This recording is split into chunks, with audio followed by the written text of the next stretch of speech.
Admiral Taman stood before the massive viewing screen in his command center. The blue and green planet slowly turned in the darkness of space. Earth, the humans called it. For over 2,000 years, his people had watched this world from the shadows. What they saw there made his stomach turn. "Show me the latest reports," he said to his aide, Lieutenant Bora. Bora pressed several buttons on her control panel.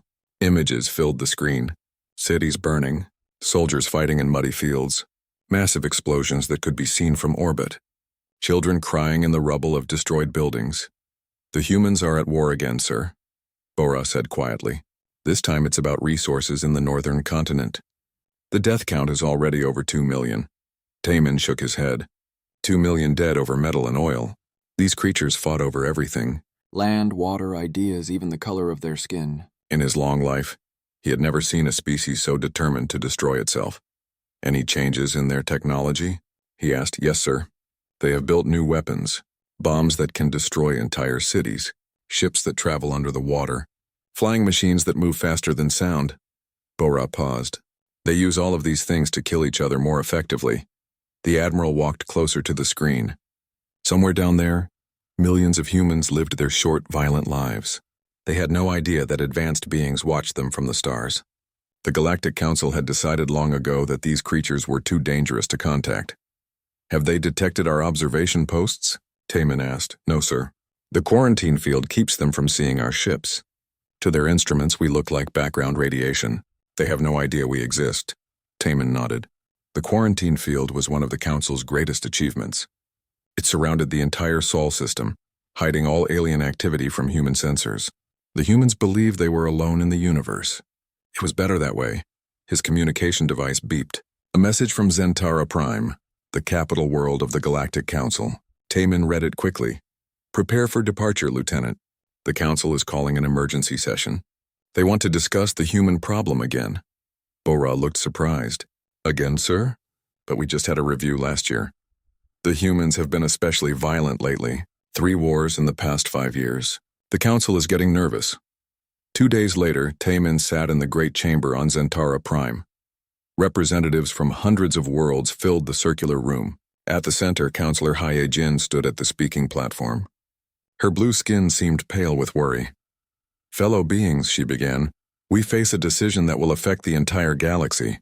The humans of Sol 3 continue to show alarming signs of aggression and instability." The chamber filled with worried whispers. Everyone knew about the humans. They were the galaxy's greatest mystery and greatest fear. Hijin activated a holographic display.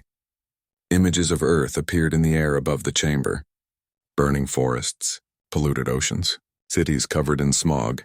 "They are destroying their own planet," she continued. "They pump poison into their air and water. They cut down the forests that give them oxygen. They seem to hate the very world that gave them life." More images appeared. Humans fighting with primitive weapons. Humans fighting with advanced weapons.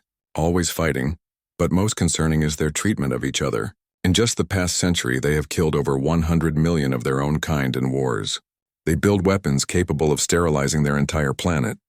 They seem to exist only to cause death and destruction. An alien from the Vorthan Empire raised his hand. "What about their positive qualities? Surely they must have some." Haye Jin looked uncomfortable. "They do show remarkable creativity and determination. Their art and music can be quite beautiful. They have made impressive advances in science and technology. But," she continued, "they use these same qualities for war. They turn their creativity toward building better weapons. They use their determination to fight longer and harder. Even their science serves their military needs." Admiral Taman stood up. "Counselor, I have observed these humans for many years. I agree they are violent, but they also show loyalty to their groups. They will die to protect their families and communities." "Yes," Yejin replied, "but they define their groups very narrowly.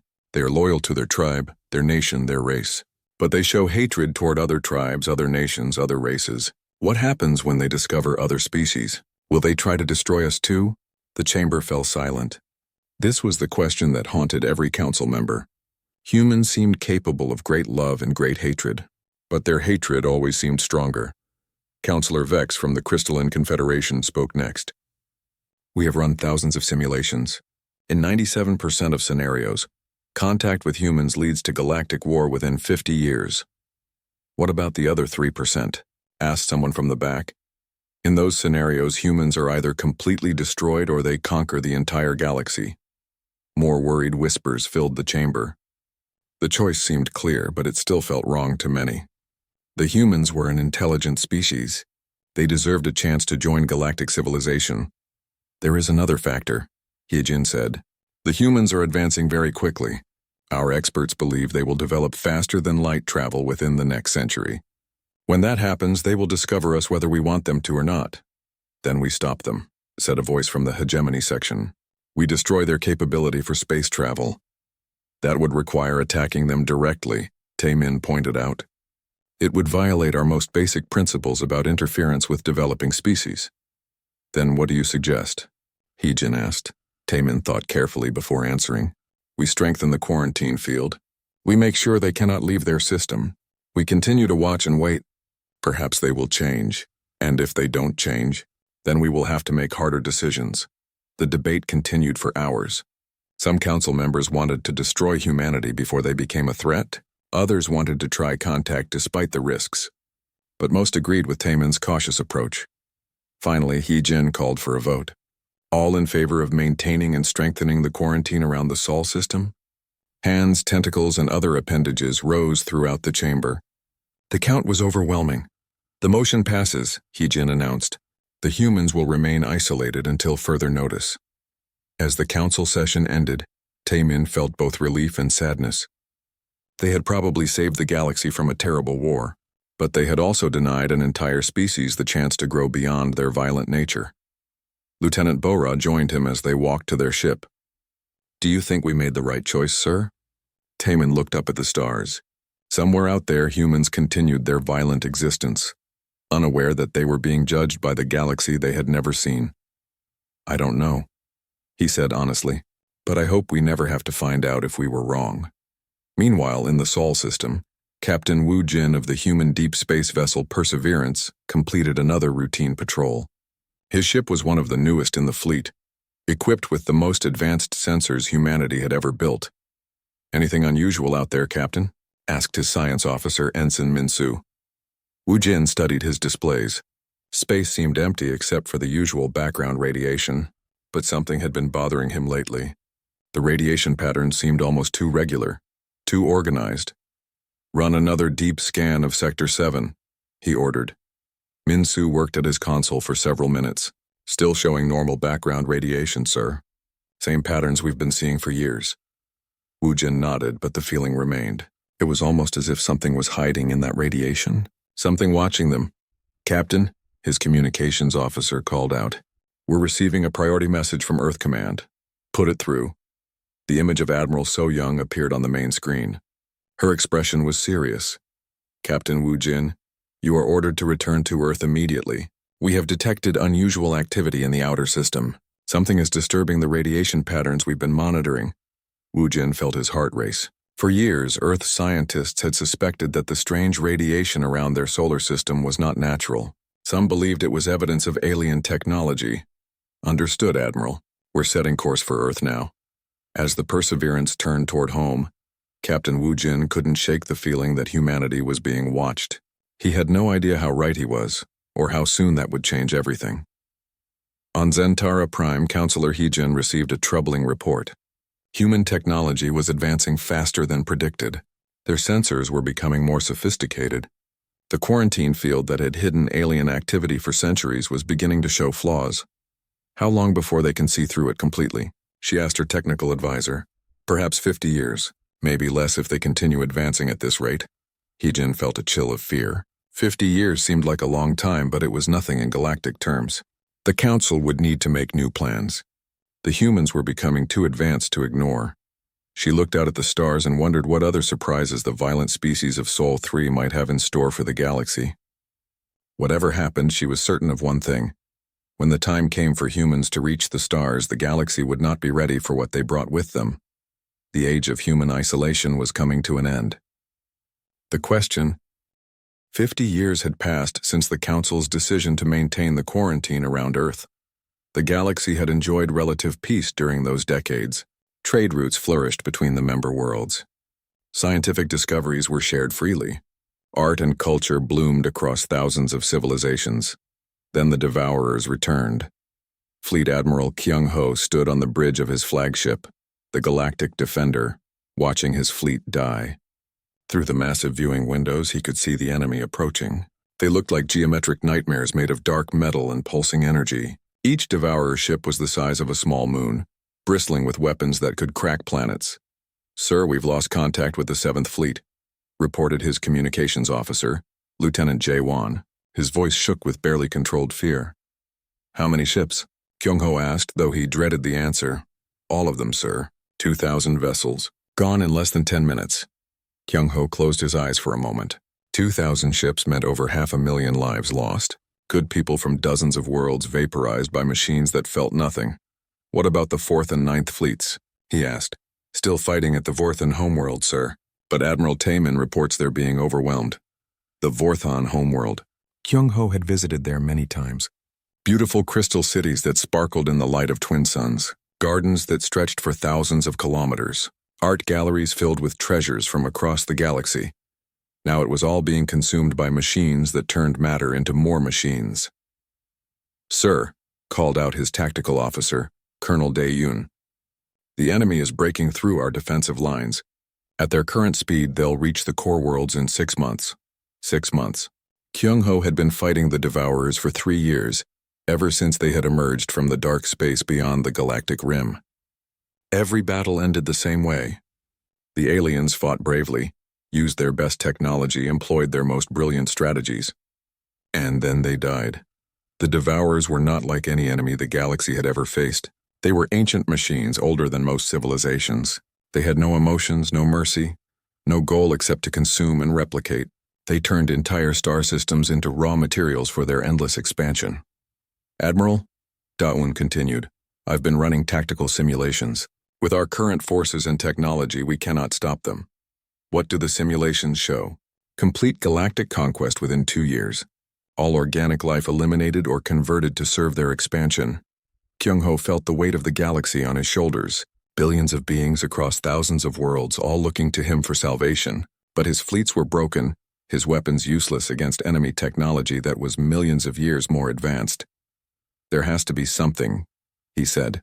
"Some weakness, some flaw we haven't found." Da-yoon shook her head. "Sir, we've tried everything. Nuclear weapons, antimatter bombs, quantum disruptors. Nothing even slows them down. They adapt to our weapons faster than we can deploy them." A new communication came through from Zentara Prime. Counselor Hee-jin appeared on the main screen. She looked older than her years, worn down by the constant stress of the war. "Admiral Kyung-ho," she said, "I need an honest assessment of our situation." "It's bad, Counselor. Worse than bad. At our current rate of losses, the Defense Force will cease to exist within 4 months. Hyejin's face grew pale. "And the civilian evacuations?" "We're moving people as fast as we can, but there aren't enough ships. Even if we had more time, we couldn't save everyone." "What about the Outer Rim territories? Can't they provide more ships?" "The Devourers are consuming the Outer Rim, Counselor. Entire sectors have gone dark. We're not just losing ships and people, we're losing worlds." The communication channel fell silent for a long moment. When Hee-jin spoke again, her voice was barely a whisper. "Admiral, I'm calling an emergency session of the Council. We need to discuss options we've never wanted to consider." 3 days later, the surviving members of the Galactic Council gathered in the emergency bunkers beneath Zentara Prime. Many representatives were missing, their worlds already consumed or under direct attack.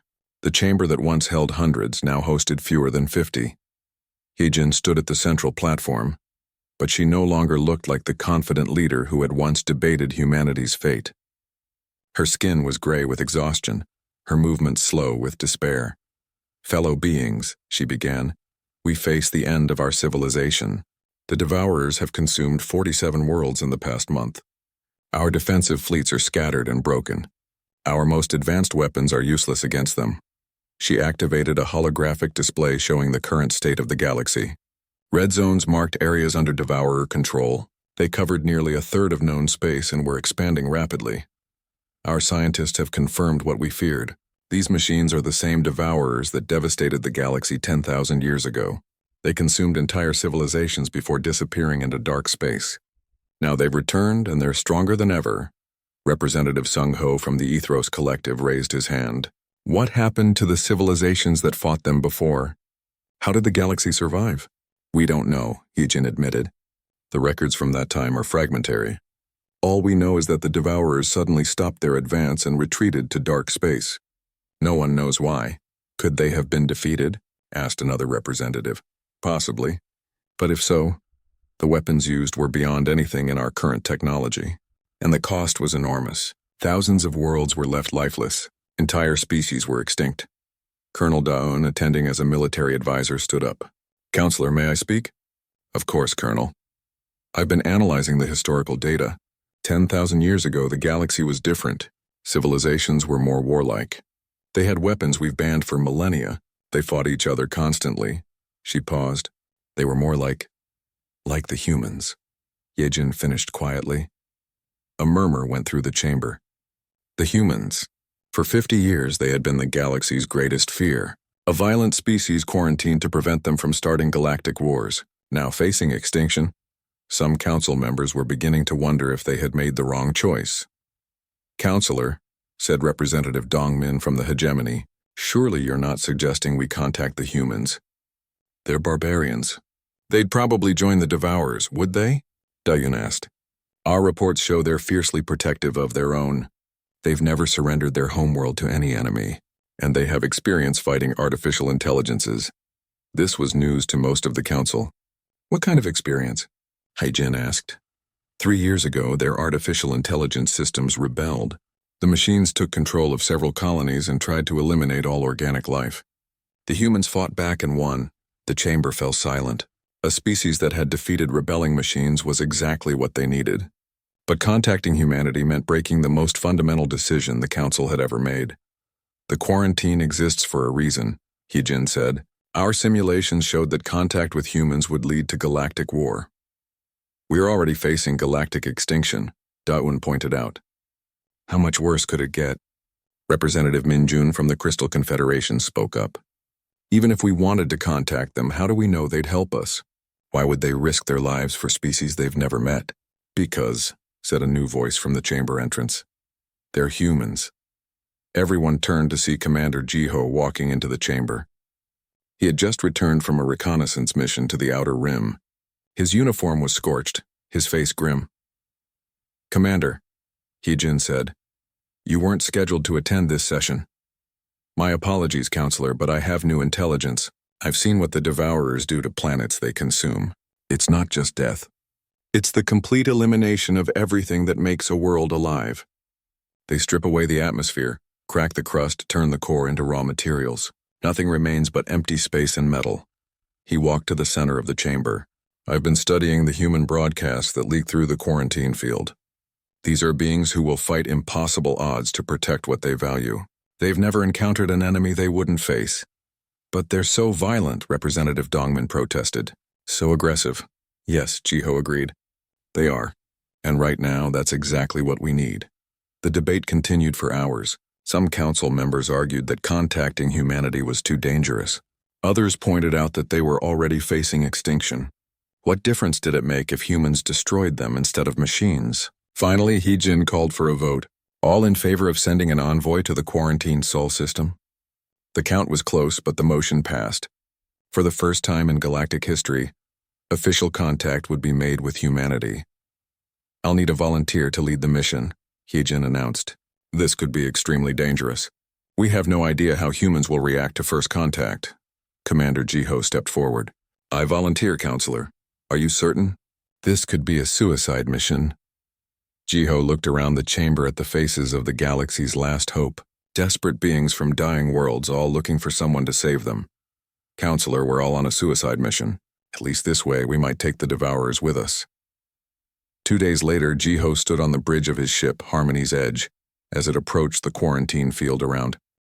Admiral So Young was reviewing battle reports when the universe changed forever. Admiral, her communications officer, Lieutenant Yura, called out urgently.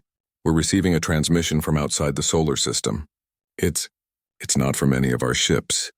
So Young looked up from her desk aboard the flagship Indomitable. For 3 years, she had been fighting the war against Prometheus and its rebel AI forces. The artificial intelligence had seized control of Mars, Europa, and half the asteroid mining colonies. Millions of humans had died in the fighting. "What kind of transmission?" she asked. "Unknown origin, unknown technology. The signal is coming from beyond Pluto's orbit." "And, Admiral, it's addressed to the human leadership of Earth."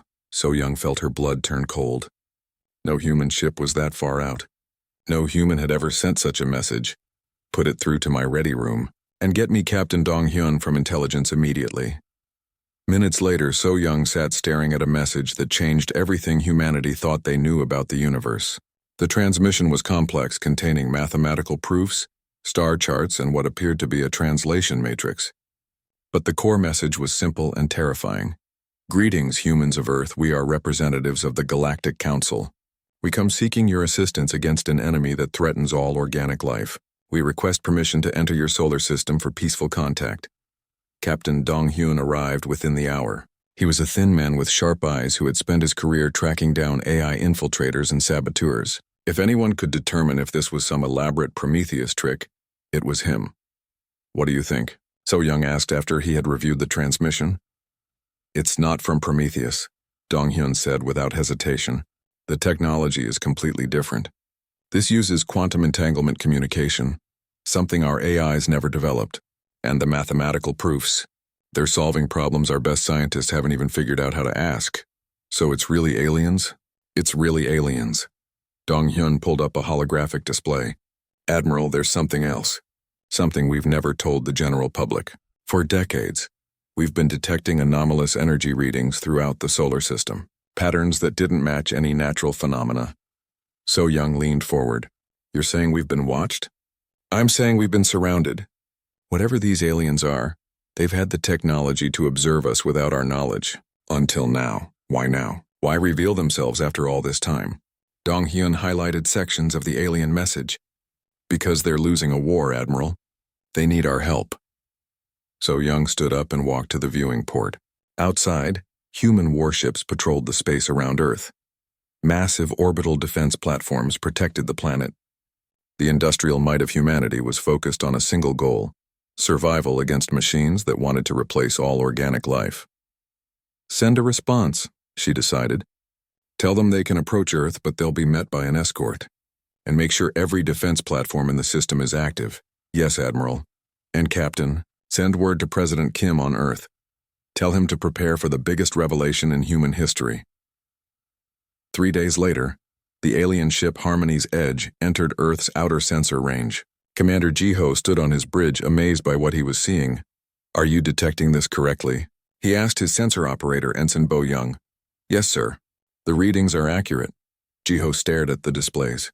The reports about human technology had been completely wrong. Instead of a primitive civilization with basic space travel, the Sol system was filled with advanced technology. Massive orbital platforms surrounded Earth, bristling with weapons that could crack moons. Shipyards the size of small asteroids pumped out vessels at an incredible rate, and everywhere warships, thousands of them, ranging from small fighters to massive dreadnoughts that dwarfed anything in the galactic fleet. "Sir," Bo Young continued, "I'm detecting energy signatures consistent with antimatter reactors, quantum shielding, and... Sir, some of these weapon systems are beyond our technology." "That's impossible. Our report said they were centuries behind us." "The reports were wrong, sir." A new voice came through the communication system. Strong, confident, speaking in perfect galactic standard. "Alien vessel, this is Admiral So Young of the United Earth Space Command. You are being escorted to Earth orbit for first contact procedures. Do not deviate from the designated flight path. Any aggressive action will result in immediate destruction." Jiho looked around his bridge. His crew was staring at him with wide eyes. The humans had learned galactic standard. "How is that possible?" "Transmit our acknowledgement," he ordered. "Tell them we understand and will comply."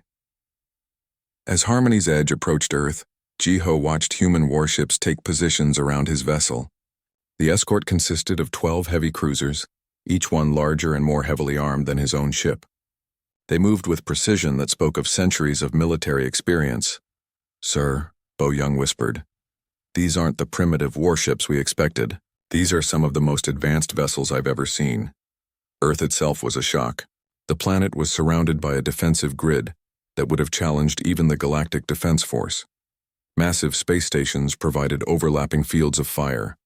Orbital shipyards stretched for thousands of kilometers, and rising from the planet's surface, streams of ships carried cargo and personnel to the growing fleet.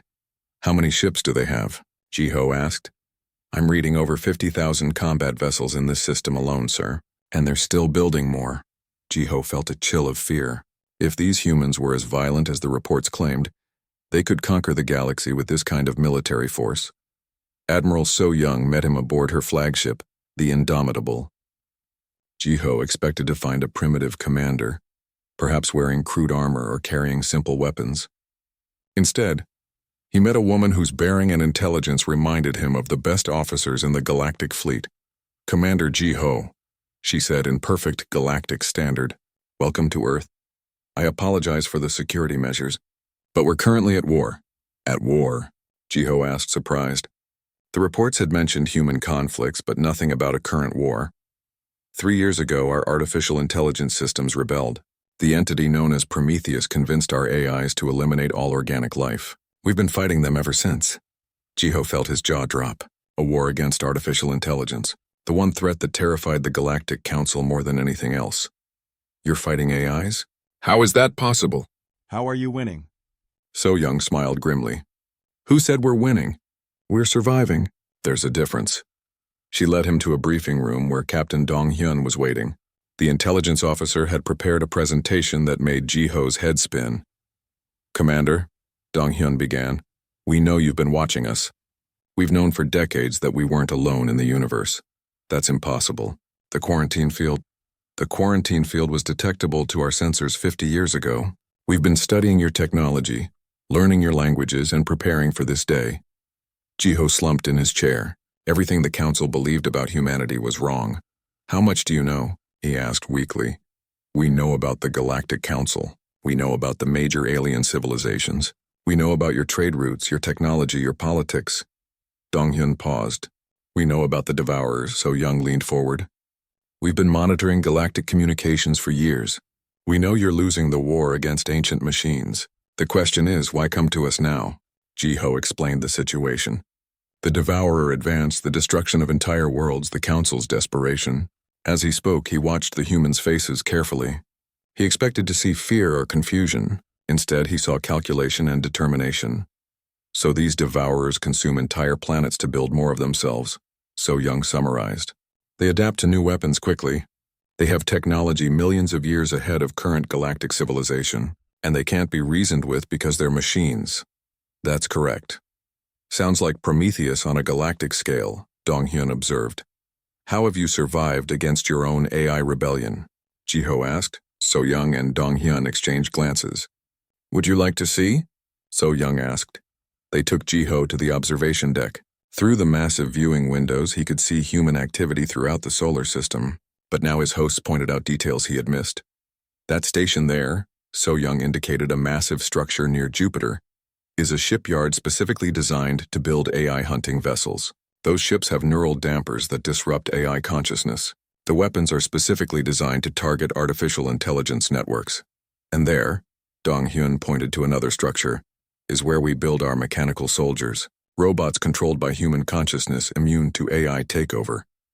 Jiho stared in amazement. You built machines to fight machines? We learned early that fighting AIs with conventional weapons was useless. They adapt too quickly, so we adapted faster. So Young turned to face him. Commander, how much do you know about human military doctrine? We thought you were primitive. Violent but primitive. We are violent, So Young agreed. But we've had to be. Every enemy we've ever faced has been stronger, smarter, or more numerous than us. We've learned to win by thinking differently. She activated a holographic display showing human military. General Taehyung stood in the command center of Luna Base, watching the largest military mobilization in human history unfold before his eyes. Through the massive observation windows, he could see the orbital shipyards of Earth's moon working at maximum capacity. Sparks flew as fusion welders assembled the hulls of massive warships.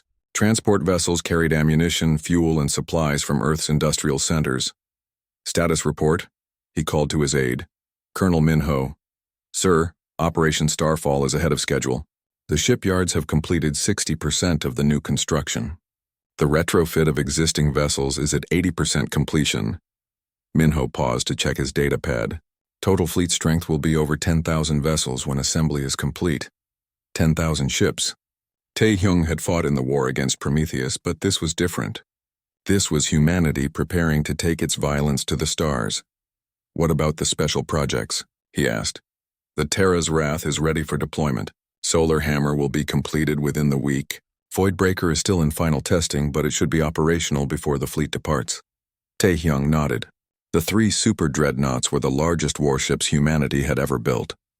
Each one was the size of a small city, armed with weapons that could crack planets. They represented the best of human engineering and the worst of human imagination. And the AI situation? Prometheus has been quiet since we announced the alien contact.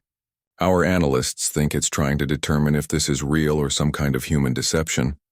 The irony wasn't lost on Tae-hyung.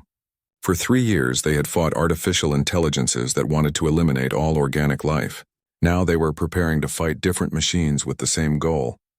A communication came through from Admiral So-young.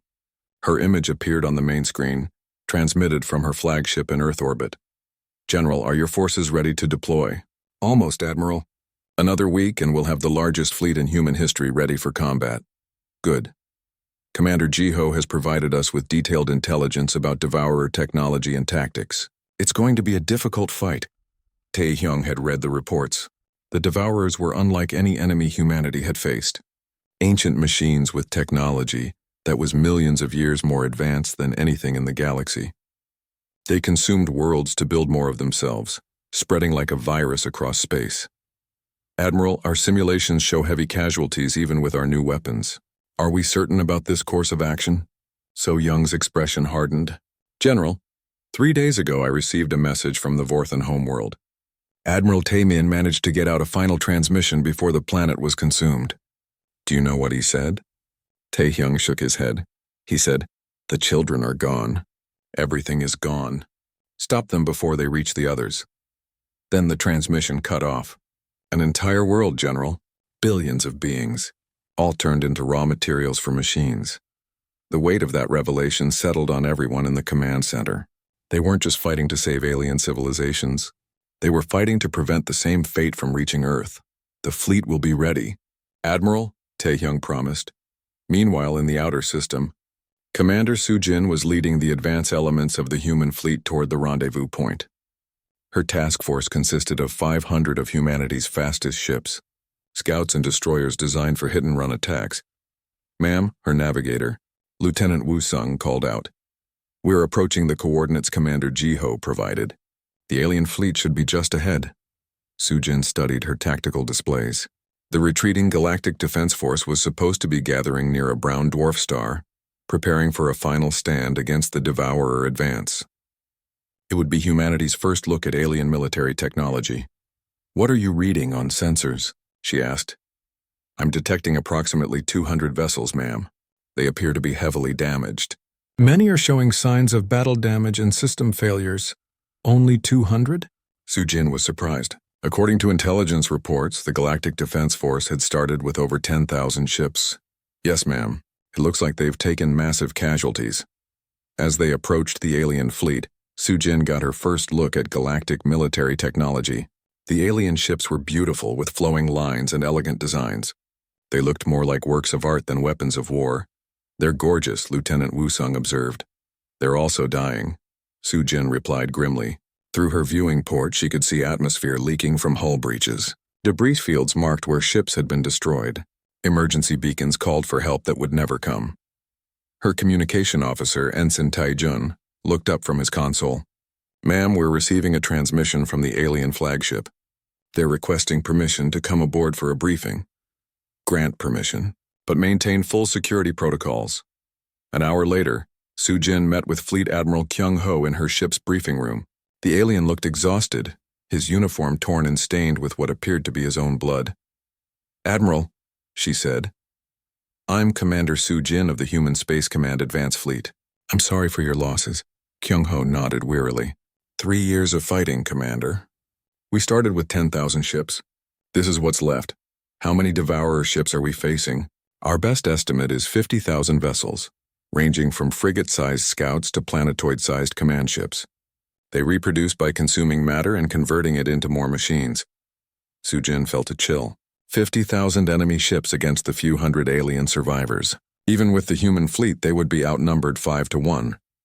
What can you tell me about their tactics? They're relentless. They never retreat, never surrender, never show mercy. They adapt to our weapons within hours of first contact, and they learn from every battle. Kyung-ho activated a holographic display showing Devourer ship designs. The enemy vessels looked like geometric nightmares, all angles and sharp edges bristling with weapons.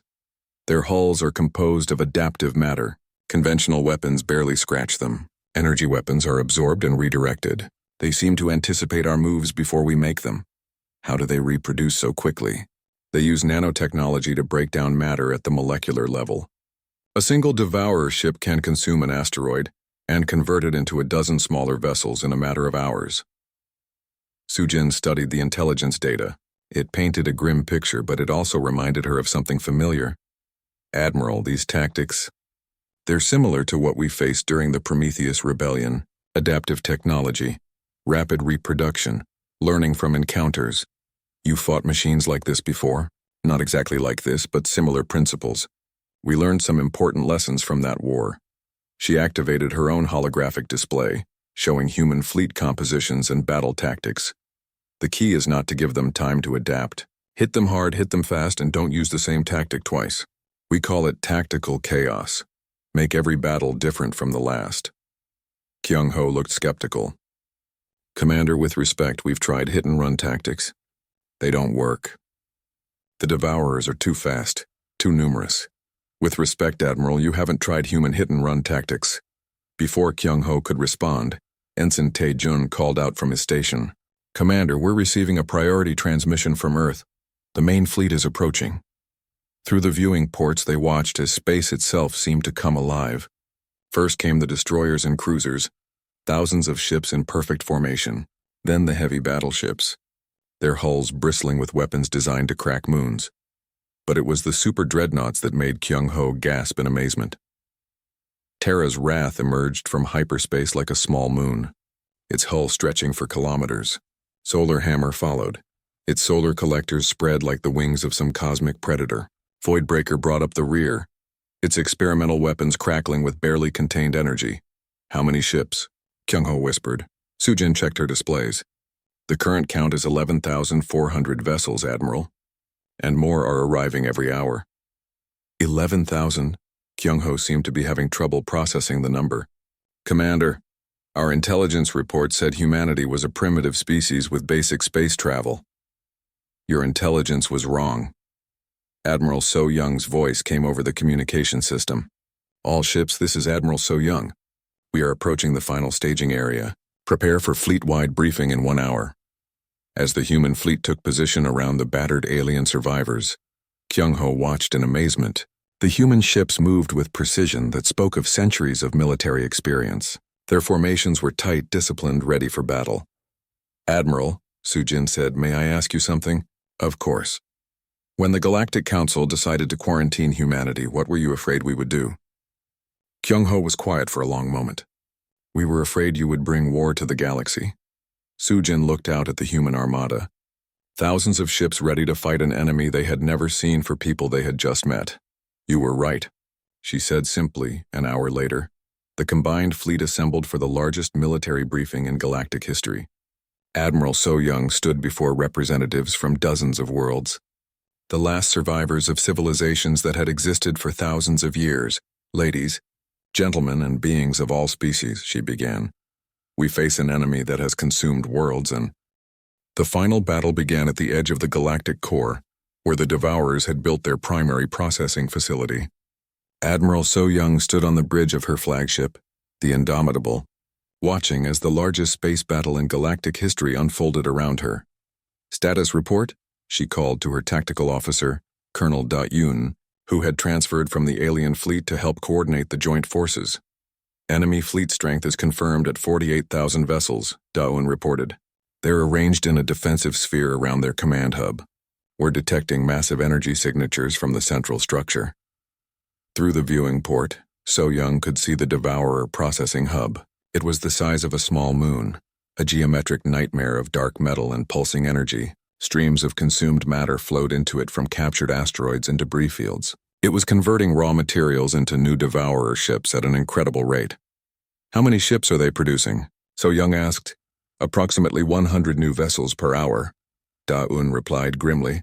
At this rate, they'll replace their losses faster than we can inflict them. So Young nodded. This was exactly what she had expected. The Devourers weren't just an enemy fleet. They were a manufacturing system that could rebuild itself during battle. Signal the fleet. Begin Phase 1 of Operation Starfall. Across the human armada, ships began moving into attack formation. But instead of the careful, organized approach that galactic civilizations typically used, the human fleet split into dozens of smaller groups.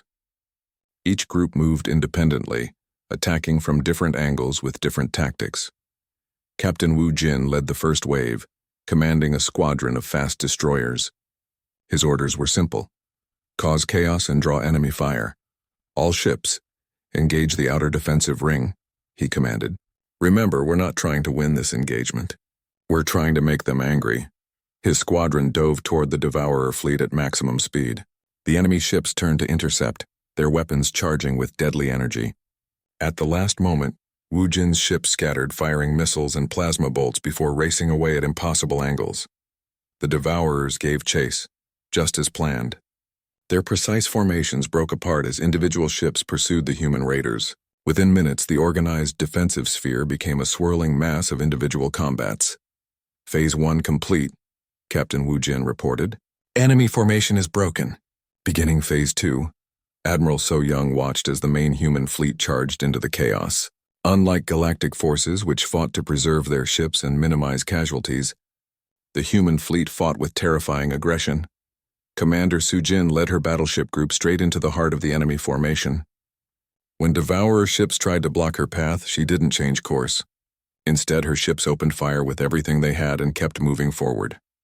Ma'am, her weapons officer called out, the enemy is adapting to our plasma cannons. They're absorbing the energy and redirecting it. Then switch to kinetic rounds, Su Jin ordered. When they adapt to those, switch to antimatter torpedoes. When they adapt to those, ram them. This was human tactical doctrine in action. When one weapon stopped working, try another. When all weapons stopped working, turn the ship itself into a weapon. Fleet Admiral Kyung Ho watched the battle from his position with the alien survivors. He had seen many space battles during his long career, but nothing like this. They're insane, his aide, Lieutenant Jae-won, whispered. They're using their own ships as missiles. Kyung Ho watched a human cruiser, its hull torn open and atmosphere bleeding into space, accelerate directly toward a Devourer command ship. The alien crew had abandoned the vessel, but the captain remained at his post, steering his dying ship into the enemy. The impact was devastating. Both ships disappeared in a ball of nuclear fire, but the explosion took 3 other Devourer vessels with it. No, Kyung Ho said quietly. They're not insane. They're desperate, and desperation makes them unpredictable. The Devourers were learning this lesson the hard way. For millions of years, they had fought galactic civilizations that valued their technology and tried to preserve their forces. They had algorithms to counter every known military doctrine, but humanity fought differently. When a human ship was damaged beyond repair, it became a guided missile. When a formation was broken, individual ships continued fighting alone. When conventional tactics failed, humans invented new ones on the spot. General Tai-hyung commanded the super dreadnought Terra's Wrath from the battle's center. His massive ship was taking incredible punishment from dozens of Devourer vessels, but he held his position. Sir, his damage control officer reported, we've lost main engines and primary weapons. Hull integrity is at 30%. Secondary weapons? Still operational, sir. Then we keep fighting. Around Terra's Wrath, the battle reached its climax. Human ships swarmed over Devourer formations like angry insects. When one was destroyed, 2 more took its place. The humans seemed to have an endless supply of vessels and an unlimited willingness to sacrifice them. Colonel Min Ho, coordinating from Luna Base, watched the casualty reports with growing horror. Humanity was losing ships at an incredible rate. Over 2,000 vessels had been destroyed in the first hour alone, but they were winning. Sir, his intelligence officer reported. Devourer production has dropped to 50 ships per hour. Their processing hub is diverting energy to combat operations. This was the key to the human strategy. The Devourers could replace their losses, but only if they had time and resources. The human assault was so intense, so chaotic, that the enemy couldn't maintain production while fighting. Admiral So Young received the report and smiled grimly. Signal all ships. Begin Phase 3. Phase 3 was the most dangerous part of the plan. Instead of attacking the Devourer fleet, the human forces would target the processing hub directly. It was suicide, but it was also the only way to end the threat permanently. Captain Dong Hyun led the assault on the hub. His ship, the Solar Hammer, was one of humanity's newest super dreadnoughts designed specifically for this mission. Its hull was covered in experimental armor that could withstand incredible punishment. Its weapons were powered by a miniaturized star. All ships follow me in, Dong Hyun commanded. Target the central processing core. We only get one chance at this. The final assault was a nightmare of fire and metal. Devourer ships threw everything they had at the approaching humans. Space filled with energy beams, plasma bolts, and exotic weapons that twisted reality itself. Human ships died by the hundreds, but they kept coming. For every vessel that fell, another took its place. Captains who had never met aliens before today died defending worlds they had never seen. Captain Wu Jin's destroyer, Relentless, was one of the ships that made it through. His hull was breached in dozens of places, his crew was dead or dying, but his ship still moved. "This is Captain Wu Jin," he transmitted to the fleet. "I'm making my final run on the processing core. Tell my family I died fighting monsters." The Relentless accelerated toward the heart of the Devourer hub. Enemy fire tore through its hull, but the ship's momentum carried it forward. At the last moment, Wu Jin triggered his ship's self-destruct system. The explosion sent shockwaves through the entire hub. Processing systems failed. Energy conduits overloaded. For the first time in millions of years, a Devourer facility was critically damaged, but it wasn't enough. The hub began repairing itself, drawing resources from across the galaxy to restore its function. Admiral So Young knew they had only one option left. "All ships, withdraw to minimum safe distance," she ordered. "Prepare to implement Project Hellfire." Project Hellfire was humanity's ultimate weapon, developed during the war against Prometheus. It used controlled gravitational collapse to create an artificial black hole. The technology was experimental, dangerous, and had never been tested at this scale. General Tae-hyung, despite his damaged ship, volunteered to carry out the mission. "Admiral, Terra's Wrath can still move. We'll deliver the Hellfire device to the target." "General, you know this is a one-way mission." "I know, Admiral. But someone has to make sure the job gets done." Terra's Wrath, accompanied by 50 volunteer ships, began its final approach to the Devourer hub. The enemy, sensing the threat, threw everything they had at the human formation. Ships fell like leaves in a storm, but the survivors pressed on. "Hellfire device armed and ready," Tae-hyung reported. "Beginning final approach." The last few minutes were chaos. Terra's Wrath took hit after hit, its hull breaking apart under incredible punishment. But the ship's captain, Major Sung-ho, kept the engines running through sheer determination. "Device deployed," Tae-hyung announced. "All ships retreat to safe distance immediately." The Terra's Wrath exploded under enemy fire just as the Hellfire device activated. Space itself seemed to scream as artificial gravity wells collapsed into a single point. The Devourer hub, along with half their fleet, was pulled into the newly formed black hole. The remaining Devourer ships, cut off from their command structure and production facilities, became confused and disorganized. Human forces, despite their heavy losses, pressed the attack. Within hours, the last enemy vessel was destroyed. Admiral So Young stood in the ruins of her bridge, surrounded by damaged equipment and wounded crew members. Through the cracked viewing port, she could see the aftermath of the battle.